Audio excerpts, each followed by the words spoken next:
जी देखिए, मैं आपको बताऊं कि CEO water board engineer Syed Salahuddin Ahmed का जो है वो north east Karachi filter plant पर मीडिया के नुमाइंदों से गुफ्तगू करते हुए इनका कहना था कि वाटर बोर्ड को कॉरपोरेशन बनाने के बाद इदारे में काफ़ी हद तक बेहतरी नज़र आएगी। जबकि इस मौके पर COO water board engineer Asadullah Khan समेत वाटर बोर्ड के दीगर आला हुक्काम भी मौजूद थे। जबकि CEO वाटर बोर्ड ने सीनियर सहाफ़ियों को वाटर बोर्ड के मुकम्मल होने वाले और जारी मंसूबों के तफसीलात से भी आगाह किया। जबकि इनका कहना यह भी था कराची वाटर बोर्ड जो है कॉरपोरेशन एक्ट का इस इदारे को बहुत बेहतर बनाने में अहम किरदार अदा होगा। जबकि एक्ट के नफाज अमल होते ही इस बात को भी यकीनी बनाया जाएगा कि वाटर बोर्ड की माली वसूली को बेहतर किया जाए। जबकि आम शहरियों के लिए पानी और सीवरेज के मुताल्लिक़ शिकायत के फौरी इजाले के लिए डिजिटल कंप्लेंट सेंटर मुतारिफ भी कराया जाएगा। जबकि इसके साथ साथ मैं आपको बताऊं कि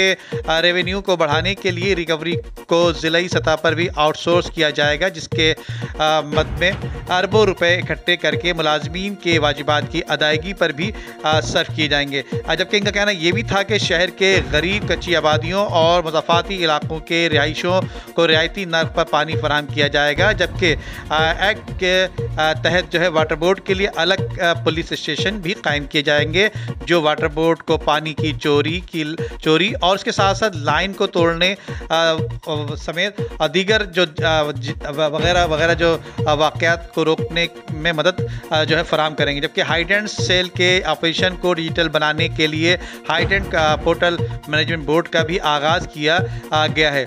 सैयद सलाउद्दीन का कहना यह भी था कि जेटिंग और सेक्शन मशीन में जो ट्रैकर सिस्टम नस्ब किए जाएंगे ताकि सार्फिन को गाड़ियों की करंट लोकेशन का भी पता चला जा सके कि वो कहाँ पर काम कर रही हैं, कहाँ पर मसरूफ़ हैं। जबकि वाटर बोर्ड अपने तमाम वाटर वाल्वों को जो है जियो टैगिंग कर रहा है, जो कि पानी को मुनसिफाना तकसीम की जा सके। जबकि मैं और साथ साथ यही बता दूँ यहाँ पर कि वाटर बोर्ड ने अपने हेडक्वार्टर की बहाली का मंसूबा भी बनाया है, जिसमें water board senior of reformer और रिसर्च एंड CEO कहना यह भी था कि वाटर बोर्ड के सूबाई और वफाकी इदारों पर 12 अरब रुपए के वाजिबात हैं, और जबकि बल्क कंज्यूमर के ऊपर 38 अरब रुपए के वाजिबात हैं। ये बात CEO सैयद सलाउद्दीन का कहना है।